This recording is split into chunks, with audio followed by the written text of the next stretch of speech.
기도하심으로 9월 25일 9월 마지막 주 예배를 하나님께 드리겠습니다. 살아계신 아버지, 9월 첫날부터 이 시간까지 우리로 동행해 주시고 포살펴 주시고 깨닫게 해 주시고 인도해 주셨음을 감사합니다.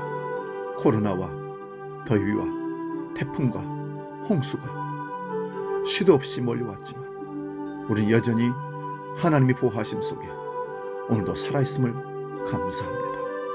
그 은혜를 기억하며 오늘도 마음과 정성을 다하여 하나님을 예배하기를 원합니다. 성령이 우리 마음을 주장하여 주셔서 영과 진리로 하나님만을 예배할 수 있도록, 하나님이 기쁘시게 받는 예배가 될 수 있도록 우리를 이끌어 주시옵소서. 이제는 사도신경으로 우리의 신앙을 아버지께 고백합니다. 나는 전능하신 아버지 하나님, 천지의 창조주를 믿습니다. 나는 그의 유일하신 아들 우리 주 예수 그리스도를 믿습니다. 그는 성령으로 잉태되어 동정녀 마리아에게서 나시고 본디오 빌라도에게 고난을 받아 십자가에 못 박혀 죽으시고 장사된 지 사흘 만에 죽은 자 가운데서 다시 살아나셨으며 하늘에 오르시어 전능하신 아버지 하나님 우편에 앉아 계시다가 거기로부터 살아있는 자와 죽은 자를 심판하러 오십니다. 나는 성령을 믿으며 거룩한 공교회와 성도의 교제와 죄를 용서받는 것과 몸의 부활과 영생을 믿습니다.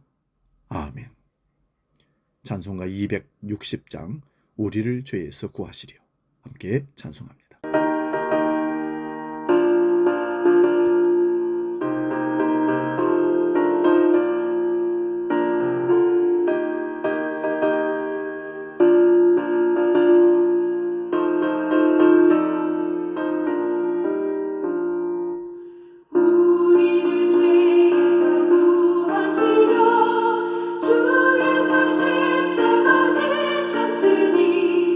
기쁘게 부르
주시는 하나님 말씀은 구약 성경 창세기 3장 1절에서 7절에 있는 말씀입니다. 구약 3면에 있습니다. 이 말씀을 제가 봉독할 때에 살아계신 하나님의 음성을 들을 수 있기 바랍니다.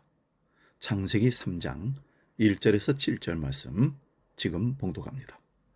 그런데 뱀은 여호와 하나님이 지으신 들짐승 중에 가장 간교하니라. 뱀이 여자에게 물어 이르되 하나님이 참으로 너희에게 동산 모든 나무의 열매를 먹지 말라 하시더냐? 여자가 뱀에게 말하되 동산 나무의 열매를 우리가 먹을 수 있으나 동산 중앙에 있는 나무의 열매는 하나님의 말씀에 너희는 먹지도 말고 만지지도 말라. 너희가 죽을까 하느라 하셨느니라. 뱀이 여자에게 이르되 너희가 결코 죽지 아니하리라. 너희가 그것을 먹는 날에는 너희 눈이 밝아져 하나님과 같이 되어 선악을 알 줄을 하나님이 아심이니라. 여자가 그 나무를 본즉 먹음직도 하고 보암직도 하고 지혜롭게 할 만큼 탐스럽기도 한 나무인지라. 여자가 그 열매를 따먹고 자기와 함께 있는 남편에게도 주매 그도 먹은지라. 이에 그들의 눈이 밝아져 자기들이 벗은 줄을 알고 무화과 나무 잎을 엮어 치마로 삼았더라. 아멘. 오늘 봉독한 이 말씀으로 죄의 통로를 막아라, 이런 제목으로 말씀의 은혜를 나눕니다. 죄의 통로를 막아라. 낙타의 코를 주의하라는 중동 지역의 우화가 있습니다. 낙타와 주인이 텐트를 치고 여행 중 야영을 하게 되는데 낙타가 주인에게 간청을 합니다. 주인님, 밖이 좀 추워지는데 코가 많이 시립니다. 콧잔등이라도 좀 천막 안에 넣게 해주십시오. 그 부탁을 받자 주인이 그렇게 하라고 좋다고 허락했습니다. 근데 조금 있다가 낙타가 얼굴을 텐트 안으로 쑥 넣으면서 주인님, 귀가 시려서 죄송합니다 하고 얼굴이 들어왔습니다. 그래도 주인은 괜찮다고 했습니다. 그리고 조금 후에 앞다리를 쑥 넣으면서 주인님, 다리를 굽혀서 있으니까 다리가 저려옵니다. 앞다리만이라도 천막 안에 넣게 해주십시오. 주인이 어쩔 수 없이 허락했습니다. 사실 이 텐트는 낙타와 주인이 함께 쓰기는 너무 작은 텐트였습니다. 그런 텐트에 잠시 후에 낙타가 천막 안으로 완전히 들어오면서 이렇게 말합니다. 제 몸 때문에 천막이 들쳐져 있으니까 찬바람이 안으로 자꾸 들어옵니다. 차라리 안에 들어가겠습니다. 그 순간 낙타가 들어와 있으니 주인은 텐트 안에서 밖으로 밀려나 버렸습니다. 결국 낙타는 천막 안에, 주인은 천막 밖으로 밀려나고 말았다는 얘기입니다. 여러분, 마치 죄가 들어오는 것도 이렇게 서서히 우리 속에 들어와서 우리를 무너뜨립니다. 열왕기상 11장을 보면 이스라엘이 왕 한 사람으로 말미암아 하나님을 버리고 우상의 나라로 만들어져 버린 것을 볼 수 있습니다. 열왕기상 11장 1절 말씀을 봅니다. 솔로몬 왕이 바로의 딸 외에 이방의 많은 여인을 사랑하였으니 곧 모압과 암몬과 에돔과 시돈과 헷 여인이라. 솔로몬은 큰 왕국의 통치자로서 정략적 결혼의 필요성을 머릿속으로 계산하고 많은 이방 공주들을 첩으로 들였습니다. 그러나 이런 행위는 하나님의 명령을 거역하고 인간적 판단만을 생각하고 행한 솔로몬의 악한 행동이었습니다. 후궁이 700명이고 첩이 300명 되는 자신의 비빈 숫자를 단지 정치적으로 이용하려는 얄팍한 술수는 결국 그가 취했던 여인들 나라들의 신들을 받아들이게 되는 것입니다. 솔로몬이 그 많은 첩과 비빈을 취한 이유를 성경에서는 한마디로 솔로몬 왕이 많은 여인을 사랑했기 때문이라고 말하고 있습니다. 그리고 그가 취했던 여인들은 모압, 암몬, 에돔, 시돈, 헷 여인이라고 했습니다. 이런 나라들은 하나님께서 이스라엘 왕이 통혼을 해서는 안 되는 나라들로 정해진 나라들입니다. 하나님께서 이들 족속과 통혼을 금지한 것은 결혼한 여인들이 반드시 이스라엘의 마음을 돌려 그들이 섬기는 이방신을 따르게 할 것이기 때문이라는 것입니다. 이것은 하나님 앞에 중대한 범죄였습니다. 결국 이방 여인들과 사랑에 빠졌던 솔로몬의 죄악 때문에 그의 첩들을 통해서 우상 숭배가 이스라엘에 만연하게 되었던 것입니다. 솔로몬은 그 누구와도 비교할 수 없는 빛나는 지혜의 소유자였지만 그의 노년의 범죄함을 보면서 우리는 삶의 교훈을 얻게 됩니다. 무엇보다도 천국문에 이르기까지 하나님을 향한 우리의 사랑이 변치 않도록 영적 순결을 지키기 위해 모든 것을 걸어야 합니다. 솔로몬은 힘들고 어려워서 범죄한 것이 아니라 편안하고 아무 걱정 없을 때 범죄하였습니다. 풍요롭고 평안할 때 오히려 하나님 앞에 더 자신을 낮추고 하나님 말씀과 가까이 해야 합니다. 또한 죄악의 통로를 차단해야 합니다. 솔로몬은 아름다운 여인들을 보고 그들과 사랑에 빠졌고 그 여인들에게서 우상의 이야기를 들었습니다. 이 여인들이 솔로몬의 마음을 돌린 죄의 통로가 되었던 것입니다. 죄의 통로는 우리가 무엇을 보고 듣느냐에 따라서 열리기도 하고 닫히기도 합니다. 우리의 눈과 귀가 오직 거룩함으로 충만하여 죄악의 통로가 차단되기를 소원합니다. 이 시대에 있어서도 결혼의 영적인 영향력은 중요합니다. 결혼은 두 사람 사이의 통로를 형성합니다. 결혼이 축복의 통로가 되어야 하지 솔로몬처럼 죄의 통로가 되어서는 안 됩니다. 하나님의 백성의 거룩함을 지키는 것이 무엇보다도 중요하기 때문입니다. 여러분, 죄가 어떻게 우리 안에 들어와 점령을 할까요? 첫째는 죄는 말씀을 가볍게 여길 때 우리 속에 들어옵니다. 뱀, 즉 사단이 여자를 유혹하며 이렇게 묻습니다. 본문 1절입니다. 하나님이 참으로 너희에게 동산 모든 나무의 열매를 먹지 말라 하시더냐? 여자에게 질문한 사단의 이 말에는 문제가 있습니다. 하나님의 말씀과 차이가 크게 납니다. 선악과에 대한 하나님의 말씀은 창세기 2장 16절에 있습니다. 동산 각종 나무의 열매는 네가 임으로 먹되 선악을 알게 하는 나무의 열매는 먹지 말라. 사단의 말에 모든 나무를 먹지 말라고 했습니다. 하지만 하나님은 선악과만 제외하고 모든 나무의 열매를 마음껏 먹으라고 허락하셨습니다. 말씀을 말씀대로 말하지 않고 왠지 하나님께 나쁜 이미지를 씌웁니다. 모든 나무의 열매를 먹지 말라고 협박하는 하나님. 폭군 이미지를 심어 놓습니다. 이것을 우리는 현대말로 프레임을 짠다 그런 뜻입니다. 과일과 나무는 비교가 안 될 정도로 차이가 납니다. 그런 사단의 말에 여자가 반응을 합니다. 본문 3절을 봅니다. 하나님의 말씀에 너희는 먹지도 말고 만지지도 말라 너희가 죽을까 하노라 하셨느니라. 여자는 하나님 말씀에라고 합니다. 자신이 하나님의 말씀에 순종하고 말씀을 깊이 알고 있는 것처럼 말을 합니다. 하지만 여자의 말에는 문제가 있습니다. 하나님의 말씀에는 만지지도 말라는 말이 없습니다. 그리고 선악과를 먹으면 반드시 죽는다고 하셨는데 여자는 죽을까 하노라 자기 의역을 합니다. 여자는 하나님 말씀을 가볍게 여겼습니다. 여자는 듣기만 하고 깊이 있는 말씀 묵상이 없었음을 알 수 있습니다. 말씀을 듣기는 들었으나 자기 마음대로 해석했음을 알 수 있습니다. 말씀을 가벼이 여기고 깊이 있게 묵상을 하지 않을 때 자기가 원하는 대로 말씀을 해석하게 되어 죄가 들어오는 통로가 되고 맙니다. 또한 우리가 사탄의 시험과 유혹 앞에서 놓쳐서는 안 될 것은 사단의 말을 거부하고 대적해야지 듣거나 대화를 하는 것은 결코 안 됩니다. 이단과도 마찬가지예요. 이단을 교화시키겠다고 회개시키겠다고 이단과 대화하다가 결국은 이단에게 넘어가거나 실패하는 경우가 많습니다. 첫 아담은 사단의 말을 듣고 묵상하고 순종함으로 에덴에서 쫓겨나 비극적인 삶에 처하고 죽음의 선고를 받고 영원히 죽는 저주를 자초하고 말았습니다.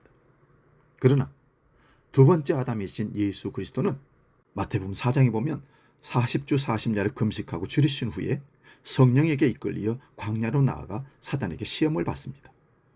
이때 줄이신 예수에게 돌로 떡을 만들어 먹으라는 인간의 근본적인 문제인 먹는 문제로 사단이 시험할 때에 예수님은 기록된 하나님 말씀인 신명기 8장 3절로 대적하며 거절합니다. 신명기 8장 3절을 봅니다. 너를 낮추시며 너를 줄이게 하시며 또 너도 알지 못하며 네 조상들도 알지 못하던 만나를 내게 먹이신 것은 사람이 떡으로만 사는 것이 아니요 여호와 입에서 나오는 모든 말씀으로 사는 줄을 네가 알게 하려 하심이니라. 예수께서 듣고 순종해야 할 말씀은 사단 너의 말이 아니라 하나님의 입에서 나오는 말씀이라고 단호하게 선언하시고 첫 번째 시험에서 예수님은 말씀으로 이기셨습니다. 두 번째로 죄가 우리 안에 들어오는 방법은 선하신 하나님을 의심할 때 들어옵니다. 말씀을 가벼이 여기면 결국 의심하게 됩니다.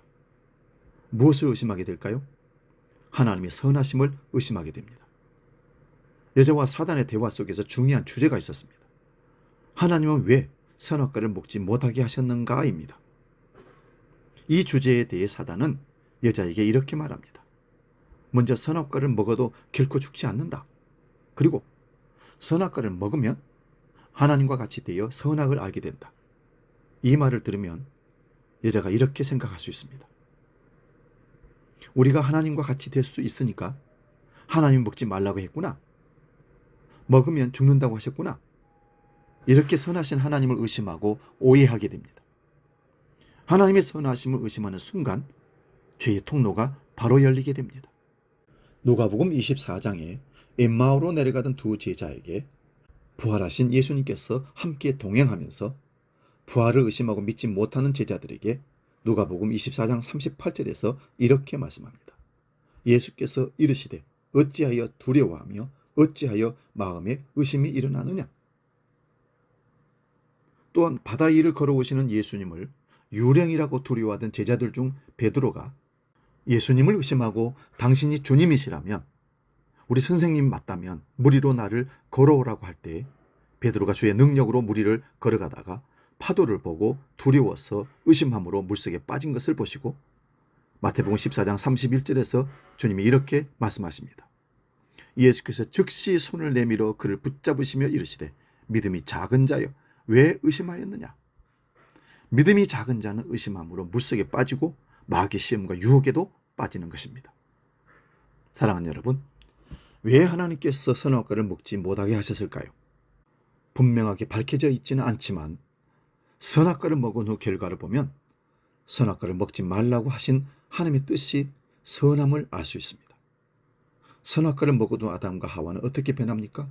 본문 7절에 서로의 벗은 몸을 보고 부끄러워했다 했습니다. 신체적 수치심, 성적 수치심을 느끼게 되는 겁니다. 서로를 의식하는 순간 인간은 자기 감정에 충실하는 죄에 빠집니다. 그리고 그 수치스러운 감정은 곧 두려운 감정으로 변하게 됩니다. 본문 8절을 봅니다. 그들이 그날 바람이 불 때 동산에 거니시는 여호와 하나님의 소리를 듣고 아담과 그의 아내가 여호와 하나님의 낯을 피하여 동산나무 사이에 숨은지라. 숨은 이유는 하나님을 두려워했기 때문에 하나님을 피한다, 그런 뜻입니다. 그리고 죄에 대한 책임을 그들은 서로에게 전가합니다. 죄를 지은 사람 반드시 핑계를 만들어냅니다. 이것이 아담과 하와의 범죄의 본성이 우리에게로 그대로 전가된 것입니다. 결코 사람이 좋게 변하지 않았습니다. 그러나 우리 하나님은 선하십니다. 예수님께서 목숨까지도 십자가에 우리를 위해 내어주심을 봐도 하나님은 참으로 좋으신 분이고 선하신 분이십니다. 떡을 달라 하는데 돌을 줄 아버지가 아닙니다. 생선을 달라고 하는데 뱀을 줄 아버지가 아닙니다. 하나님은 우리에게 가장 좋은 것을 주시는 선하신 아버지십니다.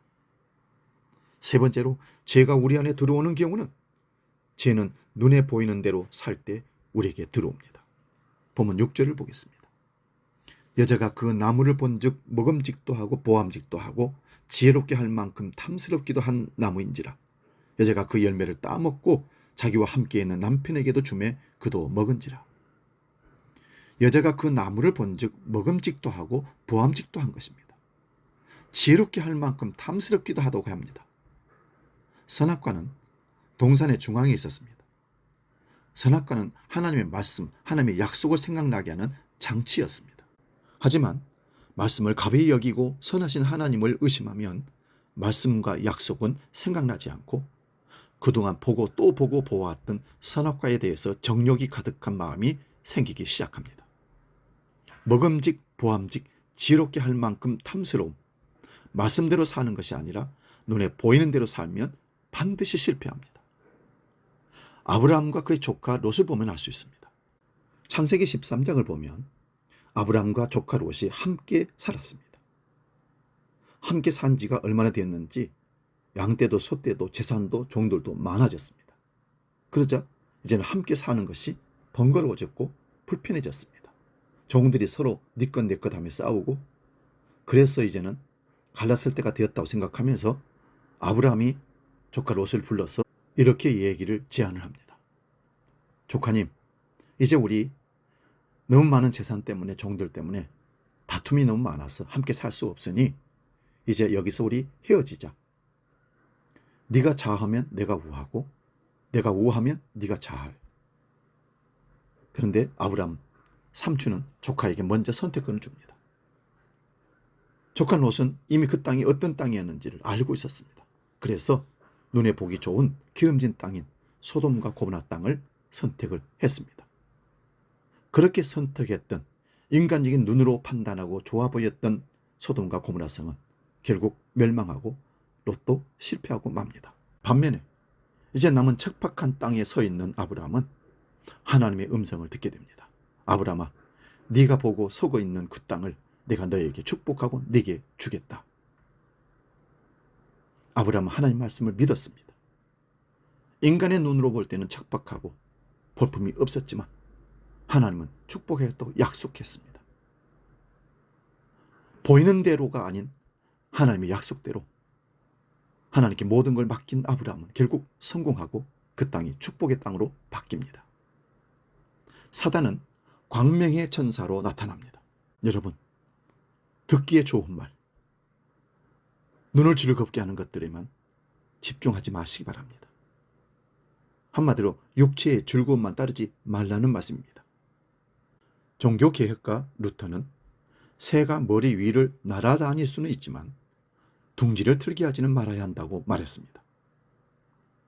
내가 사단이 주는 생각임을 동의하는 순간 바로 내게 둥지를 틀고 살아가게 됩니다.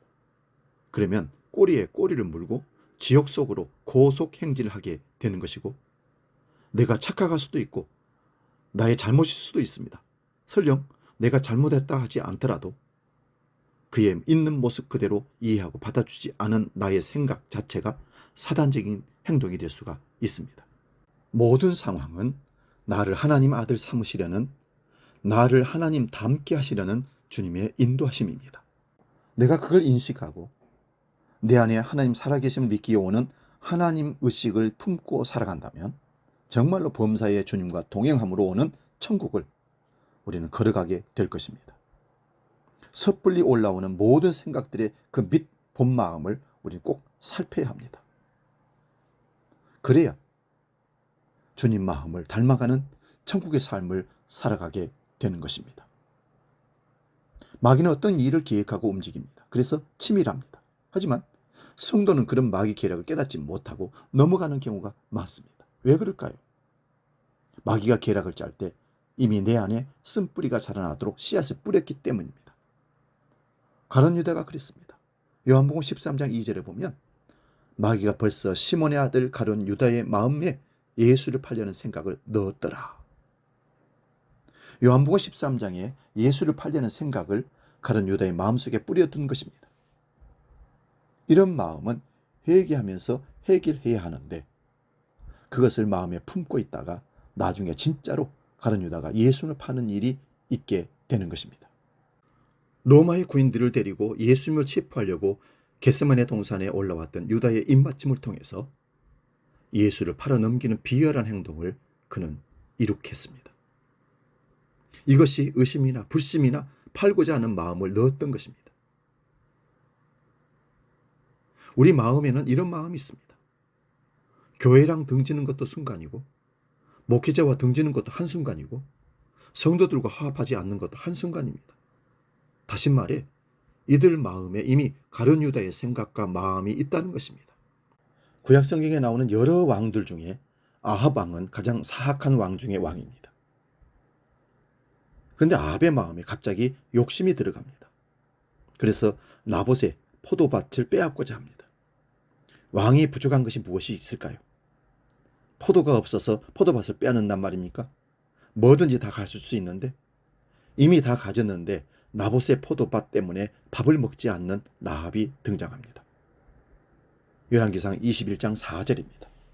이스라엘 사람 나봇이 아합에게 대답하여 이르기를 내 조상의 유산을 왕께 줄 수 없다 하므로 아합이 근심하고 답답하여 왕궁으로 돌아와 침상에 누워 얼굴을 돌리고 식사를 아니하니 나봇은 왕께 조상들에게 물려받은 포도원을 팔 수가 없다라고 말합니다. 사실 조상 대대로 내려오는 것이므로 왕에게 파는 것 자체가 불가능한 일임을 아합 왕도 잘 알고 있습니다.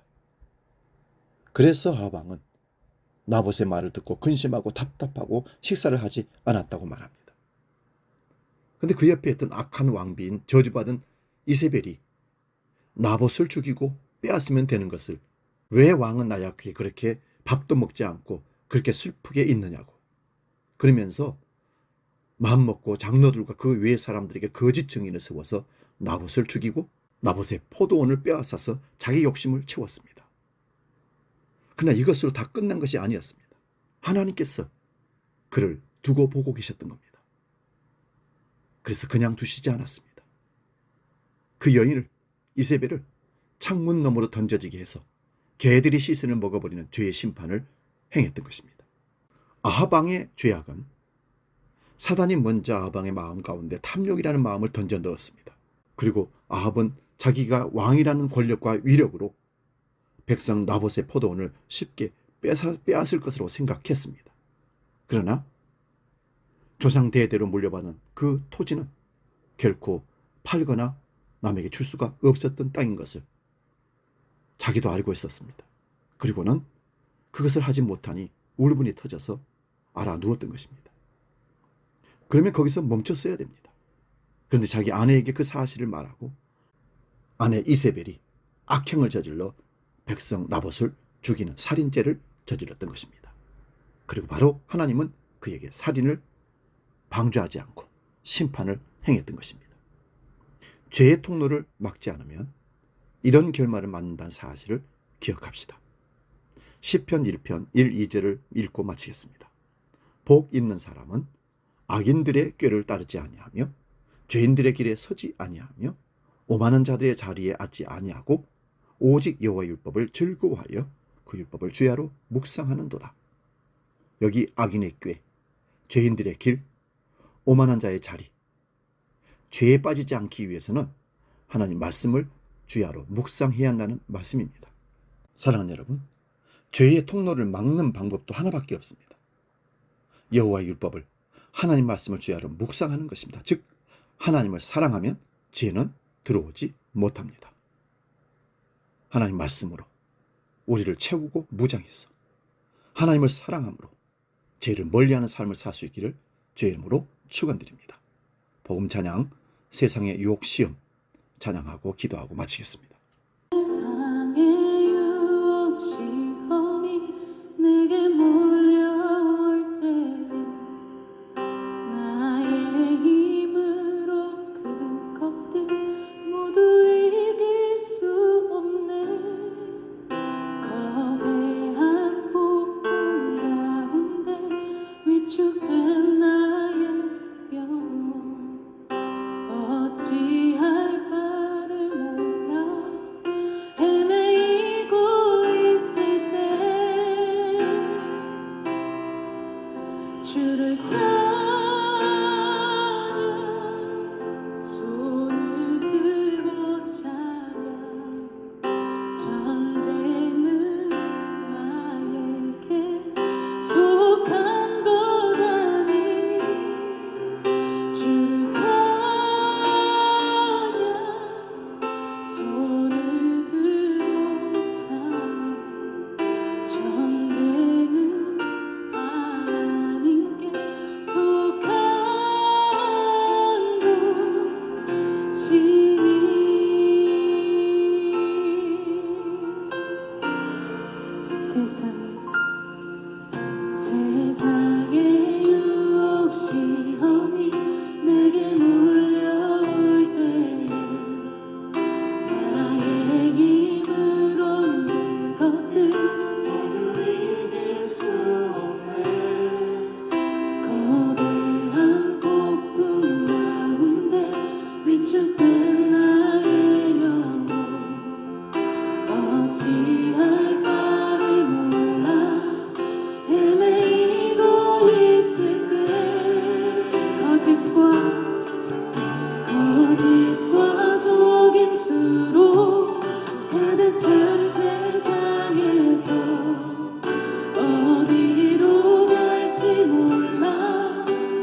기도하겠습니다. 하나님 아버지, 죄의 통로를 막아 죄를 통해 마귀의 종이 되는 일이 없도록 우리를 말씀으로 충만케 하시옵고, 하나님을 더욱 사랑함으로 죄의 길에서 멀어지게 하시고, 죄로 말미암아 우리의 연약함, 육신과 영이 무너지지 않도록 인도하여 주시옵소서. 말씀의 하나님, 능력의 하나님, 우리를 죄로부터 해방하시어 주의 말씀 안에서 자유를 풍성히 누리도록 항상 함께하여 주시옵소서. 이제는 오늘 드려질 헌금을 놓고 봉헌 기도합니다. 하나님 아버지, 모든 것이 하나님의 것이오니 베푸신 것이 하나님의 은혜임을 믿고 오늘도 그 물질에 믿음을 담아 아버지 앞에 올려드립니다. 향기로운 예물로 받아 주시옵소서. 신앙의 표준인 11조를 고백으로 드립니다. 신앙의 삶의 원리인 감사 예물을 드립니다. 사명의 의지를 담아 선교 헌금을 건축 예물을 드립니다. 받아 흠양하시고 목적대로 원하시는 대로 하나님의 영광을 위해서 흘려보내지게 해 주시옵소서. 예수 그리스도의 이름으로 축복하며 기도하옵나이다. 아멘. 우리 317장 부르면서 하나님께 봉헌하겠습니다.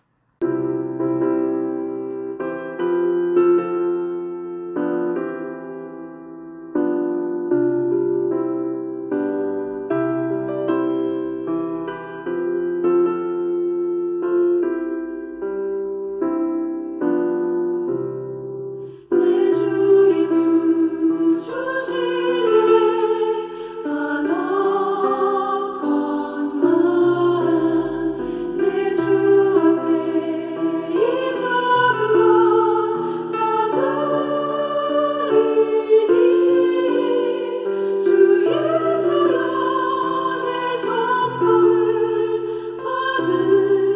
받으소서. 주 날 위해 보배로 피 흘리사 그 귀하신 생명까지 다 주시니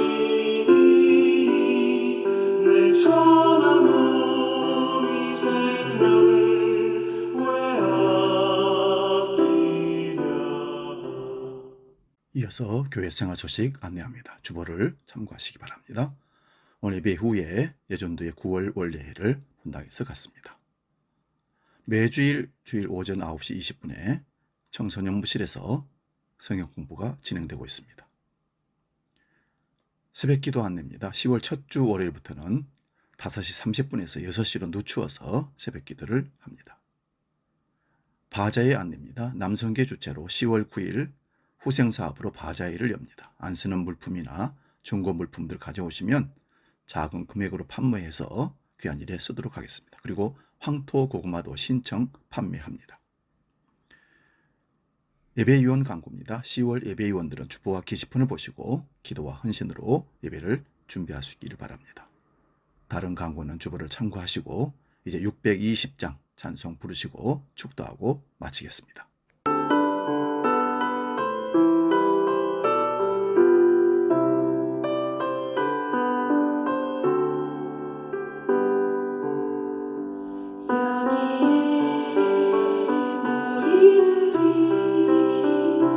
주의 은총 받은 자여라 주께서 이 자리에 함께 계심을 아노라 언제나 주님만을 찬양하며 따라가리니 시험을 당할 때도 함께 계심을 믿노라 이 믿음 너무 굳세라 주가 지켜주신다 어두운 밤에도 주의 밝은 빛 인도하여 주신다. 기도하겠습니다. 살아계신 아버지 하나님, 9월 한 달을 마무리할 수 있도록 은혜 주셔서 감사합니다. 남은 시간 동안도 최선을 다해서 살아내고 10월은 더욱더 소망 가운데 열매 있는 믿음의 삶을 나가도록 우리를 이끌어 주옵소서. 죄의 통로를 확실하게 막아서 하나님의 자녀가 죄에 무너지는 일이 없도록 주여 성령으로 말씀으로 채워 인도하여 주시옵소서. 이제는 우리 주 예수 그리스도의 은혜와 아버지의 크고 놀라우신 사랑과 성령 하나님의 도우시고 인도하시는 크신 역사가 죄의 통로를 열지 않고 닫아서 하나님의 거룩함을 지키고 하나님의 거룩한 자녀로 이 땅에서 승리의 삶을 살기로 결단하는 모든 믿음의 식구들 머리 위에 이제로부터 영원히 함께 하시기를 간절히 축원하옵나이다. 아멘.